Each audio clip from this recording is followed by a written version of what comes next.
right, hello everybody, and welcome to the Good News Freedom Show. I am your host, Brother James Deaton, and we welcome you. And as every week, we have my mother here with us, and we're just so glad she's here with us. And this week, we're going to sing a song called "A Heart That Will Never Break Again." So you pray for us.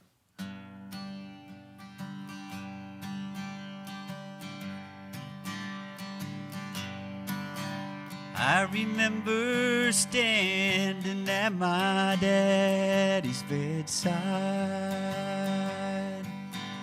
and the tears filled up the wrinkles on his face.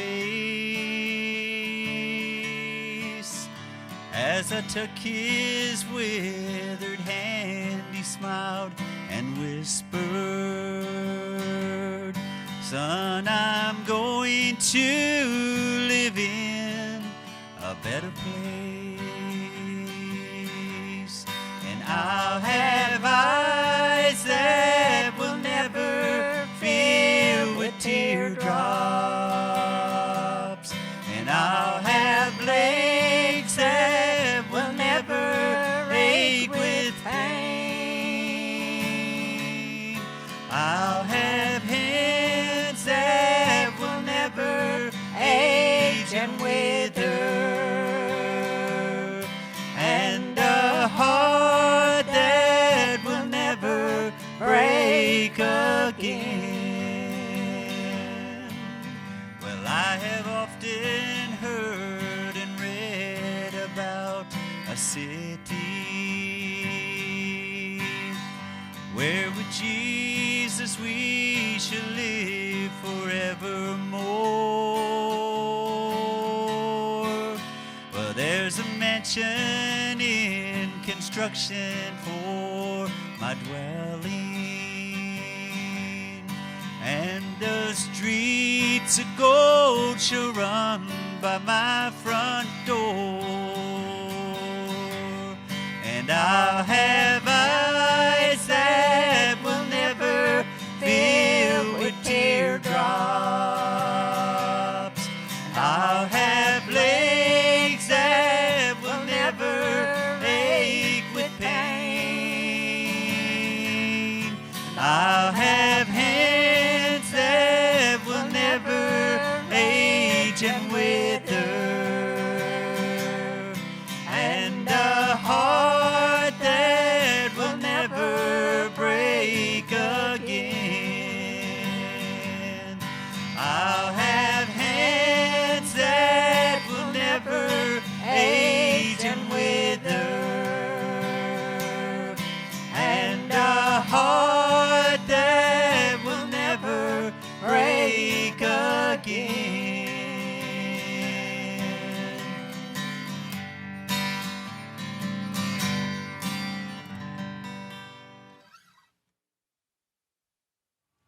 All right, hello everybody, and welcome again to the Good News Freedom Show. As you can tell, we've got a guest today, Brother Tyler Ambergy. He is an employee here at the station, and we're going to interview him. Him and I have been doing some interesting things. Last week we went to the restaurant, the Diner 39 in Shelby. We had a blast. It was fun listening to those guys sing and talking to the mayor and talking to the owner of the restaurant. It was a blast. And it's just amazing the door the Lord is opening, and I'm just so happy that he's allowed me to be part of it. So Tyler, I'm going to ask you, like I do everybody every week, how long have you been saved? Well, James, I've been saved since I was 10 years old. Okay. Got baptized when I was 11. And I guess the old timers used to always say, I've been on the way ever since. Right. So where did you go to church? Is this all at Bethel, or was it somewhere else? I got saved at the old, I call it the old because they're not there anymore, but at the Jefferson Church, Shelby First Free Baptist. They're on Smiley now, but I got saved there. I remember that night very well, actually. I was, like I said, 10 years old, and I was sitting there, and the Shepherd family, Randy and Niecy Shepherd, was up there singing, and I kind of bumped Mamaw and said, "Hey, I think that the Lord's dealing with me in my heart." And before, weeks prior to that, I was, talking with them and things, and kind of they were saying, okay, when your heart's beating fast, and when those little things, conviction, I Right. guess you would say. Yeah. And I said, ma'am, I feel like I need to go to the altar. And one of the best parts about the story, I have to say, is then she told Papa, and he reached up and tapped Brother Herman Copley, the pastor, on the shoulder Right. and said, Tyler wants to go up to the altar. And I still remember his face. He looked at me and he said, "Why are you telling me for it? Tell him to go." He's like, you're not supposed to be telling me. Right. So I went up there and I couldn't even tell you how long I was on the altar. I mean, Right. being a 10-year-old boy, I didn't have much to really, sin to, I guess, get forgiven for. But let's say this much: at the age of accountability, Yeah. you're a sinner by birth. Right. And I knew that I was a sinner, and if I did not change my life, my future, Right. I was going to wind up in hell. Yeah. And I wanted him to be the Lord of my life. Yeah. Well, 10 years I old. was the same. I mean, I was 15. I mean, I was at Fifth Avenue, and when I'd been going there for probably years, and I paid attention. Mm-hmm. But the one night when the preacher said something, I mean, it hit me. I sometimes think I got saved before I even knelt at the altar, because I was totally surrendered even before I got to the altar, and it was I don't know. People try to make this life seem so hard. I guess it's really not it's when you get away from the Lord, that's when things get hard. Absolutely. You allow the little pieces of the world in here and there. That's when things get hard. And don't get me wrong, the world's trying to get in. If they can get Yeah. us to fall, that's what they want to do.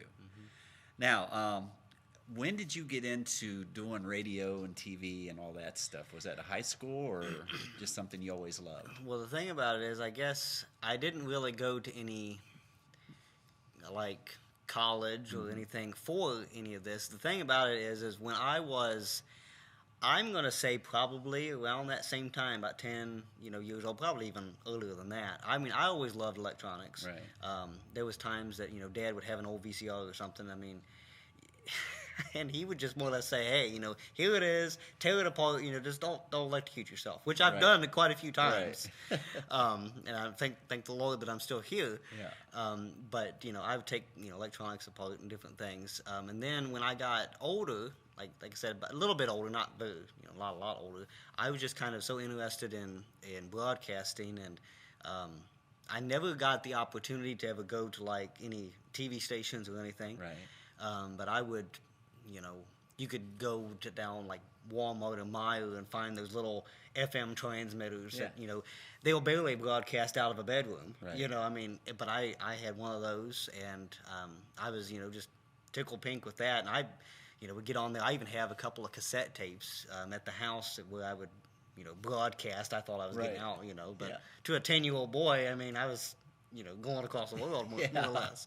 But, I mean, I kind of just, always had an interest in it, and it was just kind of a hobby of mine things. And then when I was, I say, about 18 maybe, the Spencer brothers from Bethel came out here to sing. They came to this TV station to sing, and somehow I guess I ended up bumping into David just the right way. Right. And he looked at me and he's like, "Tyler, I want to show you something." And he took me into the transmitter room, and then took me into the master control room, and here and there and stuff. And he's just like, "Tyler, we need volunteers. That's what we need. We need volunteers. And we still need volunteers. Right. We still need people to do things." And I would come down here, periodically, and help, here and there. More or less just to kind of sit out in the audience Right. and just be available, kind of make my appearance, Right. But it really didn't start, I guess, until David passed away. And then I started helping John when John stepped up and took his dad's place as the president and general manager. I started kind of helping John with some of the stations. Well, before David died, we put the station in Ashland. Right. Mm-hmm. And David called me up one day and he said, "We're getting the station in Ashland, channel 33, and you live a whole lot closer than I do. Mm-hmm. So I want you to more or less take care of that station." He said if it needs to, and there were certain things he showed me how to, power cycle it and get it back on the air. And Right. he gave me a key for it. So at 20 years old, you think about that, 20-year-old kid, you might as well say, Yeah. having that kind of responsibility. David's seen something in me that Right. I don't even know if I've seen in me. But then, like I said, after David passed away, John kind of more or less said, hey, I need help. And I was willing to help, of course. I still worked a full-time job at Myers. Right. I was actually between Menards and Myers. And then when Carolyn passed away, he's like, well, I need somebody full-time. And so I'm here full-time now. And I say this, it is a full-time job, but let's say this much. I enjoy it and I love it. I don't feel like I've worked a day yet. Right. Well, they say if you have a job you love, you don't work a day in your life. Yeah. You know, and I feel true. like somebody's like, oh, so how long have you been working down there? Well, work, I don't know if you want to call it work. Right. I mean, yeah, there is days that it kind of gets a little tough. Yeah. Maybe stressful or something because, different things. Maybe the program computer won't take the program that's supposed to be going out that evening or something's wrong or whatever. I mean, it gets stressful from time to time, but I don't feel like I work. I feel like I get up every morning loving my job and enjoying what I do. Right. And wanting to come Right. in. And here's the other thing. A job that you enjoy is one thing. Yeah. But a job that you can do the Lord's work is another. Right. And if you can combine those two, if there's such thing as a perfect job, I feel like I have it. Right. And I can't complain about anybody here, even. I mean, some people are like, oh, I don't like my manager. I don't like this. I don't like this person. And stuff. I don't feel like. I mean, I love everybody. Number one, it's a Christian television station. Right. And things. I mean, we're supposed to love each other Yeah. and stuff. But I mean, I don't think I could ask for anybody better than the ones I work with here. Right. John and Tori and Shannon back there on the controls right now. I mean, Dick, Haynes. Me and him kind of go back and forth with each other. My personality, if you ever get to know me, my personality kind of, some people was like, I can't believe you mean like that. No, I'm not mean. It's just I like to have fun. Well, I like to have fun. Just a little commentary here. From what I see, you're extremely mean. I mean, and I think if we was to ask Shannon, she'd probably jump right in there and say you're mean. Look, she's waving her hand. So maybe it's just a. You guys, maybe. my goodness. We're just kidding. We love to mess with Tyler. Play here. for them, okay? Okay. So, but I'm telling you, it's like, like last night I knew my guest had canceled. He had to work today, and I thought, well, I'm not going to do a show. But man, it's like when Saturday rolls around and I work today, it's like, man, I want to go do a show because it is just so much fun. Yeah. Mom and I get to sing. We get to see you. We get to see Shannon. And it's just a blast. The Lord, and I was like you. Like I said, the first thing I did was the radio in Alabama. Mm-hmm. I mean, I just wanted something to where I could tell good news stories about Christians. Right. Because we all have a story. Mm-hmm. Not like you or I, 10 or 15 years old. Now, we really didn't have much sin that we needed to get away from. Mm-hmm. But we needed to get away from it. Yeah. We were just as bad as the guys that are drug dealers Absolutely. or addicts or, And there's got to be a format for that, and the Lord provided a way. And then I had Brother Thomas come and do a radio program, and then he was the one that says, "Have you ever thought about going on TV?" And I'm like, "Look at this. No, I've not thought about going on TV." But he says, "Well, you really should consider it," and that's when he got me hooked in with John. And then I came over one day, and John and Carolyn were both here, and we started talking. And well, it was probably 3 weeks later, we did our first program. And I was just like, "Thank you, Jesus." Yes. And then the way that it can go out to people in different countries. I mean, I know a lot of people think about doing things here in this country, but I keep thinking about going to these other countries, and the Lord is providing a way for that to happen. Yeah. So, it's got to be a blast to be able to get up and come in here every day. And, I've told people I don't know what I'm going to do when I retire, but if I can keep doing radio and TV somehow, I'm set when I'm retired. You know what I mean? So, well, I mean, we're charged as Christians to go into the world and spread the love of Jesus. Right. I mean, I know that that's not necessarily how, your Bible would read. Right. People will be like, oh, he's not reading out of the such and such Bible. Well, I'm not necessarily quoting the Bible. Right. I'm just more or less saying, as a general rule of thumb, we're supposed to go out there and do exactly what Jesus did when he was on earth. Right. And that was, get the sinners out of hell, or keep them out of hell, rather, and show them that, what? It's okay to enjoy life. Yeah. Because I'll tell you this much, and I mean, I'm probably more or less going to tell on myself, I guess, but it is a challenge to come in. I'll give you a little bit of a backstory to this. It is a challenge to get up and get in front of that TV camera and smile and say, Jesus is good. Well, here's the thing. He is good. Yeah. He's always good. He's always going to be good. But here's the thing. Life gets hard. Yeah. And I'm not going to go into any detail on that, but I mean, life is hard. Yeah. And I've heard it said before, and I believe it, that the worst day as a Christian is a whole lot better than the best day of a sinner. Yeah. When you think you're out there, doing drugs and drinking, and you have friends, and I say that for a good reason. Right. Yeah. When you run out of money or you run out of resources, whatever, even like the prodigal son, when he ran out of his resources, they just said, well, you know what, we don't want you anymore. Yeah. And that's exactly what the world's going to do. They'll pick you up, they'll put you in their mouth, they'll chew you up, and then they'll spit you out. Yeah. when kind of like that old gum. After it loses its flavor, it's no use for anything. And if the world had its choice, it would rather not spit you out. You know what I mean? If it could get you and kill you in that's what it would like to do. Absolutely. And you was talking about keeping people out of hell, and that reminds me of a pastor when Jesus went into hell. I mean, can you imagine when he walked into hell and looked around? Yeah. Thought, And then he looked at Satan and said, "You got something. I want them back. Mm-hmm. Give me those keys." Mm-hmm. And it's like, I agree totally. It's like that's what we're doing out here. Mm-hmm. Satan is getting these people and he's doing this and that with them. Yeah. And it's like we're going back in there and saying, "Oh, whoa, you need to go to church. Mm-hmm. You need to get saved. Yeah. You need to go to a restaurant and eat dinner where there's going to be a gospel group singing." Right. Right. And And now, what did you think about when we went to that restaurant in Shelby? Wasn't that a blast? Oh, I had a blast. I'm telling you what, if I could have stayed there all day, I would have. Yeah. I mean, I know that's crazy. And we were there for 2 hours. Yeah. It did not feel like 2 hours. Nope.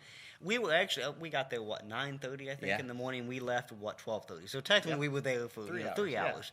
But it felt like 15 minutes. Yeah. After it was gone. I've even listened to the podcast. Yeah. I don't know if you have yet or not, Yeah. but I would listen to the podcast that we have on Spreaker.com. Yeah. And I listened to that on the way home one evening, half of it, and then the next day I listened to the other half. Yeah. On the way back here to the station. And I'm telling you, just hearing it, and when you're doing something like that, you get to enjoy it to a certain point. Yeah. But you don't get as much enjoyment as sitting back and listening to it. And and like I was saying before, you have to put on a smile and go before that camera. Yeah. And things. But like I said, life does get hard. Yeah. And I mean, but the point that I was trying to make in that whole thing is Jesus is what makes the whole difference. And Right. and it's not one of these things like, if you come to Jesus, your life's going to be a bed of roses. Right, I mean, right. because it's not going to be that way. Yeah. You're gonna have tough times. Yep. But here's the thing: you have someone to lean on, because he is the best friend. He is the friend that sticks closer than a brother. Yep. I'm the only child, so I have no idea how close a brother is. Right. I But had sisters. I mean, but at 3:00 in the morning, I've even told Amos before, on prayer line before we started, I'll say, we're talking to a friend. We're talking to an old friend, the one that knows the insides and out of us, knows the hairs on our head, Yeah. at least on my head. But See, there he goes again. Bless his heart, Lord. we gotta have some fun. Yeah, now. okay. But it's just I can't explain it. I'll put it that way. And Yeah. even when my mom, when she got saved and she was trying to tell my dad got saved. I can't remember how many. It was like months after. Right. Mom got saved, and Dad was kind of more or less, Mom, Renee, how does it feel? And she's like, I can't explain it. Yeah. And that's exactly how I have to say. If someone could ask me, explain your salvation, I look at him and say, you're gonna have to go get some yourself. Yeah. And if you can come back and explain it to me, I don't think you have it. Yeah. Because I mean, it's such a big subject. Yeah. It's, like somebody says, you can't put Jesus in a box. Well, I definitely wouldn't want to try it, because, he's going to be sticking out all over the place. Yeah. Well, see, I think sometimes that this format was made just for me. I'm not so much TV, but radio. Yeah. Because when I hear people talking about Jesus, I've got to get in the conversation. Yeah. I mean, that's how I meet most of these people. When they start talking about Jesus, it's like, I got to talk to these people. They're my brothers. I want to hear about the joy they've got in their lives. And it's like, I mean, when I called the mayor of Shelby and I said, you need to come to the restaurant, I had no idea he was I didn't know he was the pastor of the Calvary Baptist Church. As a matter of fact, when I called the mayor of Shelby, I thought it was a woman. You thought it was Marilyn John, though? Yeah. Yeah. And when I found out it was a guy named Stephen Shagg, I was like, oh, Hello. okay, how are you? And that's when we started talking, Yeah. and we talked, and he showed up, and I mean, it was a blast to have him there. And I'm working on getting the mayor from Ashland. By the way, the guys, well, I take that back. Dale was the only singer from the group that's heard the podcast, because the other one has a flip phone, and the other one has a landline. And the other one, the way it makes it sound is the way they get a hold of him is with smoke signals. So it's like, okay. So, Yeah. But we had a blast. And now if you would, tell people how they can get a hold of the station, how they can donate to the station, because I'm telling you, this is a good thing. Yeah, it is a good thing. And there is multiple ways. I've done so many donation message. I feel like I'm blue in the face by now.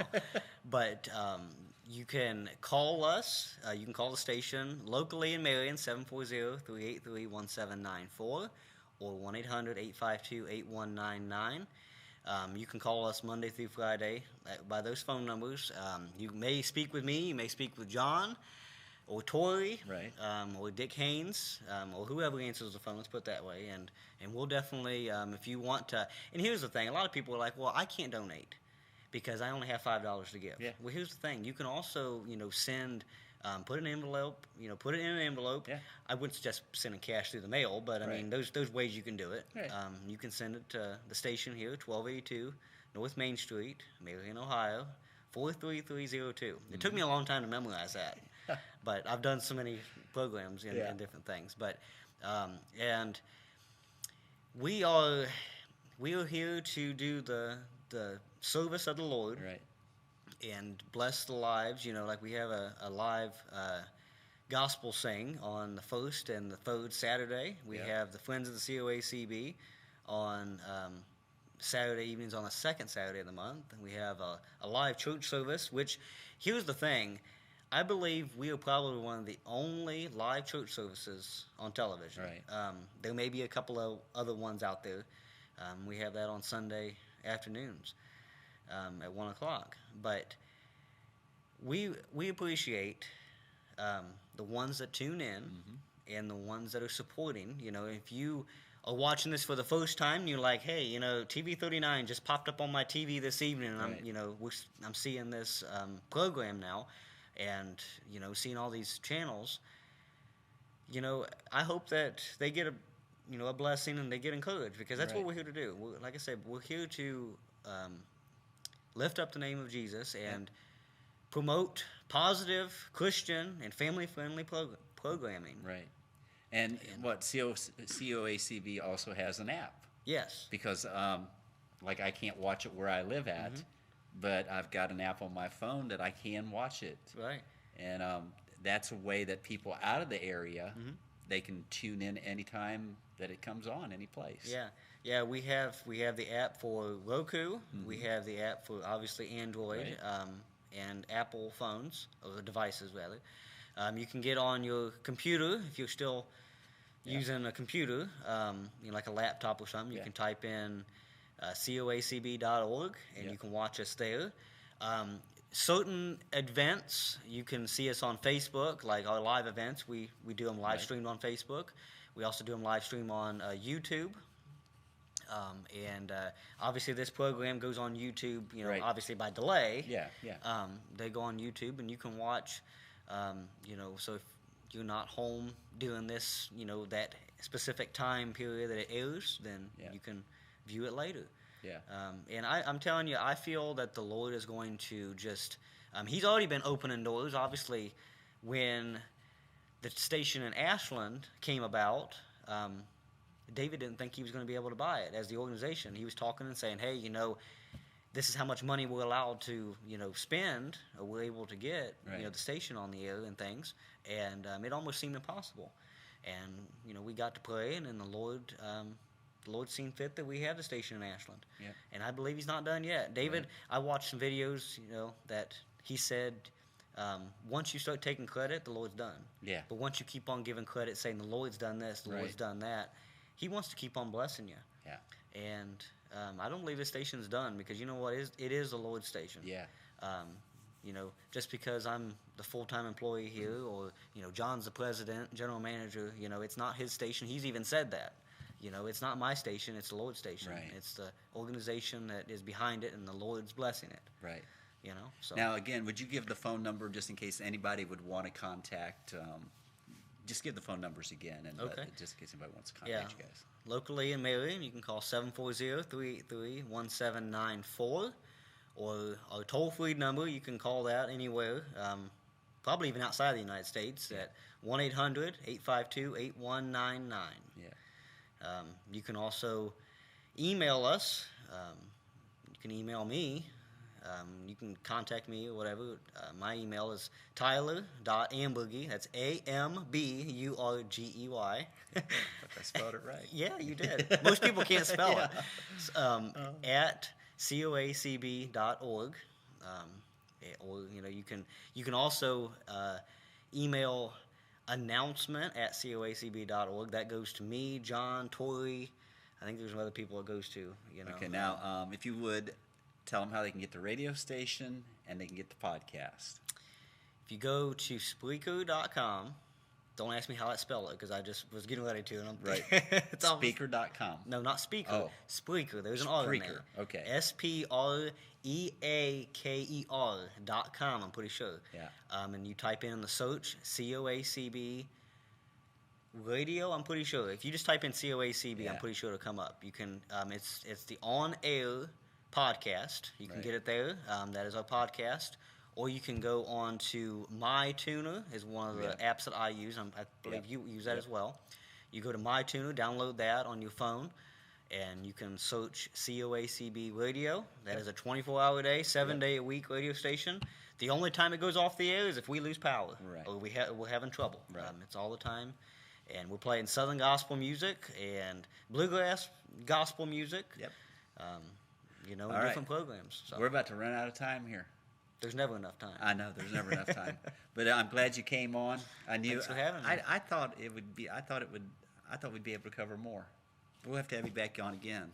I'll just call you some Saturday and say, guess what? You're my guest today. Yeah. Okay. Well, I'm usually on the controls. Me and Shannon's back there on the controls most of the time. So. But we want to, like we do every week, if there's anybody out there that's lost and you need the Lord, feel free to call us, 419-685-3788.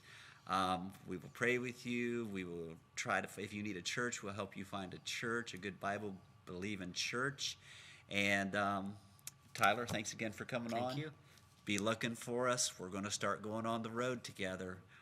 That may be a joyride. So, but as we tell you every week, be good to each other on purpose, and good Lord's willing, we'll see you next week. God bless.